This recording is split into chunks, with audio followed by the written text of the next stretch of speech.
BK Biology. अस्सलाम वालेकुम dear students, welcome to the BK biology lectures. आज हम एक दूसरे लेक्चर के साथ आपकी खिदमत में हाजिर है, वो है the way of the transport of the substances across the membrane. पिछले लेक्चर में हम लोगों ने जिक्र किया था सेल मेम्ब्रेन का कंपोजिशन और उसके स्ट्रक्चर के हवाले से, और आज इस मेम्ब्रेन के अंदर, इस लेक्चर के अंदर हम डिस्कस करेंगे कि कैसे सब्सटेंस मेम्ब्रेन से पास होती है। तो हमारे पास कौन सा वे है और उसका सब टाइप क्या है, उसका डिस्क्रिप्शन क्या है उस सब टाइप का, उसको एनर्जी रिक्वायर है या नहीं है, कौन सा सब्सटेंस और उसका एग्जाम्पल क्या है जो इस वे से पास होते हैं। सो हमारे पास जो पहला वे है, this way is known as the passive way. Passive way basically उसको कहते हैं जिसको एनर्जी नहीं चाहिए। सो वहां पर हम लिख चुके हैं कि इसको एनर्जी की रिक्वायरमेंट्स नहीं है। सो पैसिव वे का जो सब टाइप है वो सब टाइप है डिफ्यूजन। डिफ्यूजन क्या होता है? The moment of the substances from the high concentration to the low concentration without any assistance. जब कोई चीज मेम्ब्रेन से पास होता है हाई कंसंट्रेशन से लो कंसंट्रेशन में, ज्यादा मिकदार से कम मिकदार की तरफ पर किसी चीज की मदद के बगैर, उसको हम कहते हैं डिफ्यूजन। इसका मतलब है डिफ्यूजन को किसी मीडियम की या किसी असिस्टेंस की जरूरत नहीं है। डिफ्यूजन वैसे भी हो सकता है, ओपन एयर में भी हो सकता है, मेम्ब्रेन से भी हो सकता है, तो उसको किसी चीज की जरूरत नहीं है। सो क्या डिफ्यूजन को एनर्जी रिक्वायर है? No, the diffusion not require the energy. उसका एग्जांपल कौन सी चीजें डिफ्यूजन के जरिए मेम्ब्रेन से पास होती है? उसके अंदर है ऑक्सीजन, कार्बन डाइऑक्साइड, यूरिया और लिपिड। जिस तरह हम जानते हैं ना गैसेस एक्सचेंज चैप्टर से, वहां पर क्या होता है कि जब हम एयर लेते हैं, हम इनहेल करते हैं, एयर को सांस लेते हैं, तो उसके अंदर जो ऑक्सीजन मौजूद है, हवा के अंदर जो 21% ऑक्सीजन है, वो हमारे ब्लड की तरफ डिफ्यूजन के जरिए चला जाता है। हमारे ब्लड के अंदर जो कार्बन डाइऑक्साइड है वो डिफ्यूजन के जरिए लंग्स की तरफ चला जाता है और हम उसको फिर एक्सहेल कर देते हैं। इसी तरह यूरिया भी, लिवर इसको बना रहा है, वो ब्लड में डिफ्यूजन के जरिए जा रहा है और ब्लड से फिर नेफ्रॉन में भी इसी तरह डिफ्यूजन के जरिए। जो लिपिड होता है, स्पेशली इसको डिस्कस करें थोड़ा सा, क्योंकि हमारे दूसरे चैप्टर में भी है, बहुत सारे हार्मोन हमारा लिपिड इन नेचर है, जैसे एस्ट्रोजन है, प्रोजेस्टेरोन है, टेस्टोस्टेरोन है, और एड्रिनल ग्लैंड्स के जो हार्मोन है, कार्टिकोस्टेरॉइड्स, वो सारे के सारे लिपिड इन नेचर है। सो जो ग्लैंड इस हार्मोन को बनाता है और उसको रिलीज कर देता है, so that is lipid in nature, that release by the diffusion. उसके सेल के मेम्ब्रेन से ये लिपिड हार्मोन डिफ्यूजन के जरिए बाहर चले जाता है। सो डिफ्यूजन वो प्रोसेस है जिसको किसी चीज की मदद की जरूरत नहीं है। अब जो दूसरा sub way of the passive transport है वो है osmosis. So what is the osmosis? The movement of the water from the higher concentration to the lower concentration through the semi permeable membrane by the help of the channel protein. So जब पानी high concentration से low concentration में membrane से pass होता है और membrane के अंदर स्पेशली चैनल प्रोटीन से पास होता है, it will be known as the osmosis. इसका मतलब ये होगा कि ऑस्मोसिस में the only water will pass from the higher concentration to the lower concentration but by the help of the channel protein। क्या इसको एनर्जी की जरूरत है? No, osmosis not require the energy.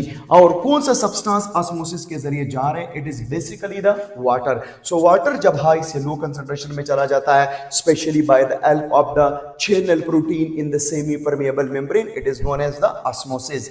The second type is known as the facilitated diffusion. Subtype of the passive way, it is the facilitated diffusion. Facilitated जैसे नाम से जाहिर है किसी चीज से facilitate हो रहा है। The facilitated diffusion क्या है? The moment of the substances from the higher concentration, यहाँ पर भी substance high concentration से low में जा रहा है, but with the help of the carrier protein. Carrier protein इसको facilitate कर रहा है, इसलिए इसको कहते हैं facilitated diffusion।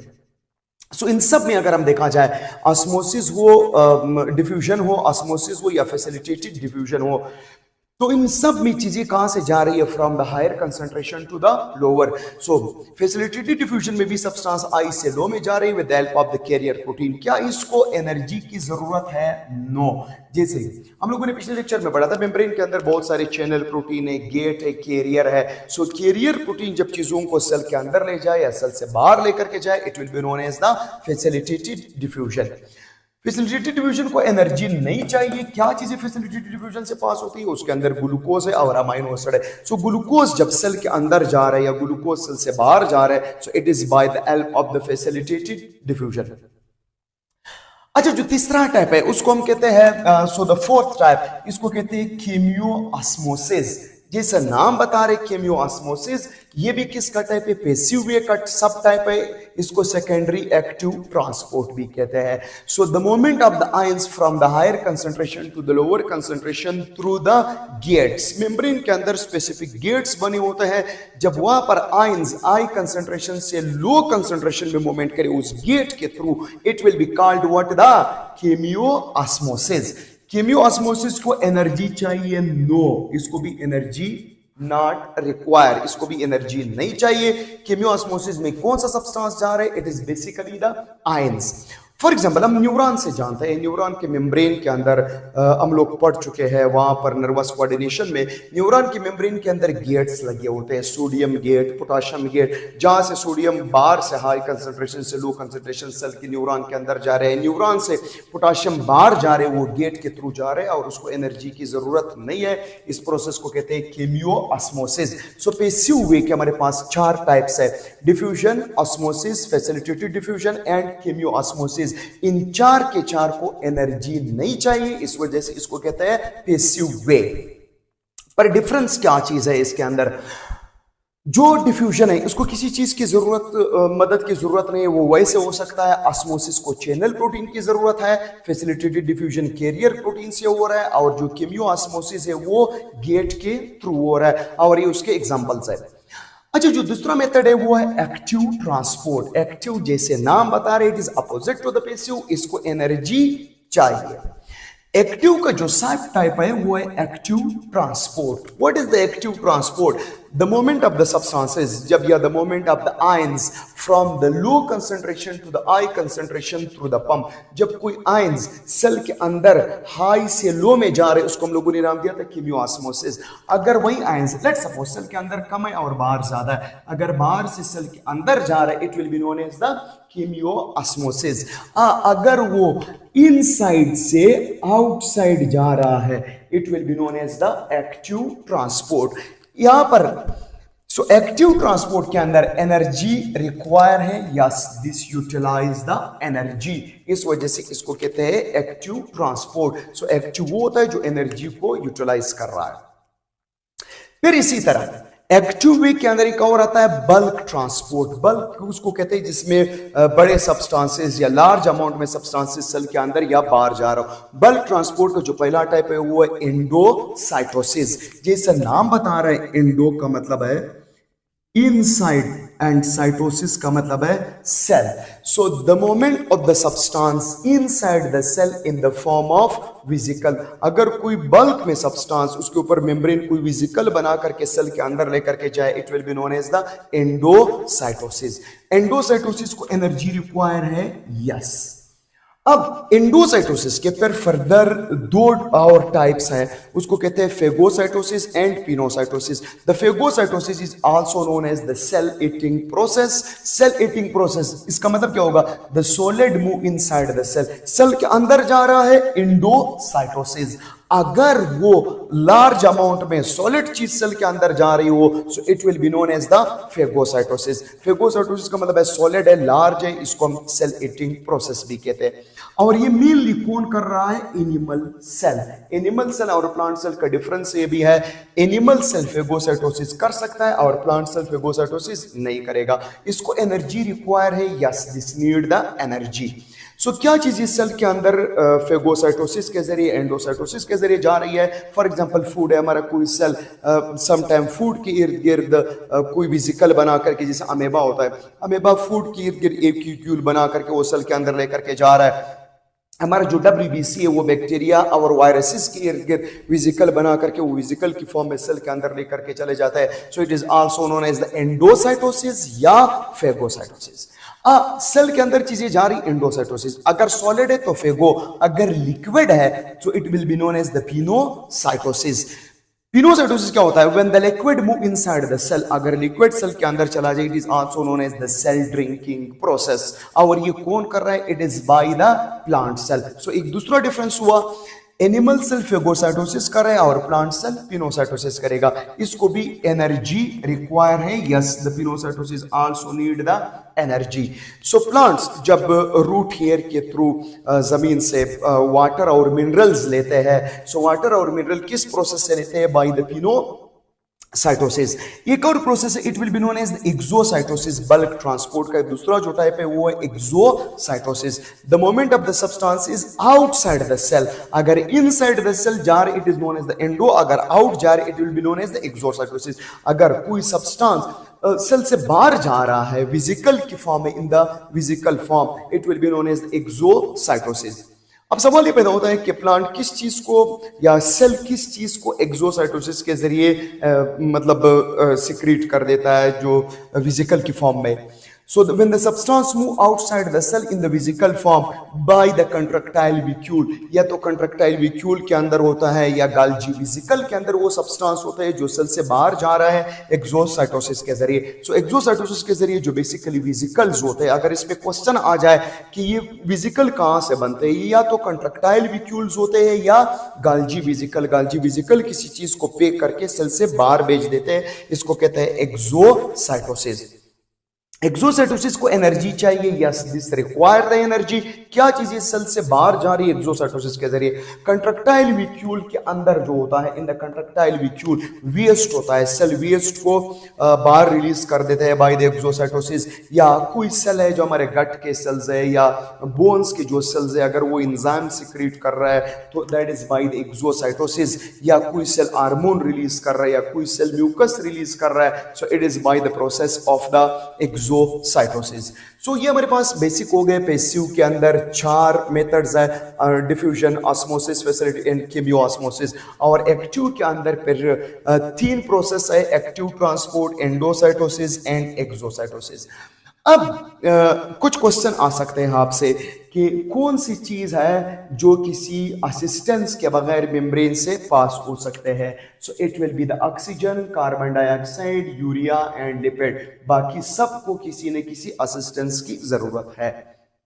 या कौन सा मेथड है जो वैसे हो सकता है जो किसी असिस्टेंस के बगैर हो सकता है, चाहे मेम्ब्रेन हो या ना हो, सिंपल हो सकता है। So it will be known as the diffusion. ये डिफ्यूजन हो सकता है। या अगर क्वेश्चन आ जाए कि all of the following related with the membrane except, कि सबका मेम्ब्रेन से कहीं ना कहीं पर ताल्लुक है, लेकिन एक ऐसा तरीका है जिसको मेम्ब्रेन हो या ना हो सकता है। सो एक्सोसाइटोसिस मेम्ब्रेन से होता है, एंडोसाइटोसिस मेम्ब्रेन से होता है, एक्टिव ट्रांसपोर्ट मेम्ब्रेन के अंदर पंप प्रोटीन से होता है, और कीमियोऑस्मोसिस मेम्ब्रेन के अंदर गेट प्रोटीन से होता है, फैसिलिटेटेड डिफ्यूजन मेम्ब्रेन के अंदर कैरियर प्रोटीन से होता है, ऑस्मोसिस मेम्ब्रेन में बाई चैनल प्रोटीन होता है। लेकिन सिर्फ डिफ्यूजन वो प्रोसेस है जिसको मेम्ब्रेन हो या ना हो ये हो सकता है। So the diffusion is not related with the membrane. ये मेम्ब्रेन के साथ इसका रिलेशन नहीं है, ये मेम्ब्रेन के बगैर भी हो सकता है। अच्छा तो डियर स्टूडेंट्स, हमारे पास टोटल मेथड हो गए how the substances pass through the membrane. अब इसको एक बार समझेंगे हम डायग्राम के थ्रू। तो लेट्स सपोज पिछले बोर्ड पे हम लोगों ने डिस्कस किया था कि कुछ डिफ्यूजन होता है। डिफ्यूजन से क्या चीज पास होती है?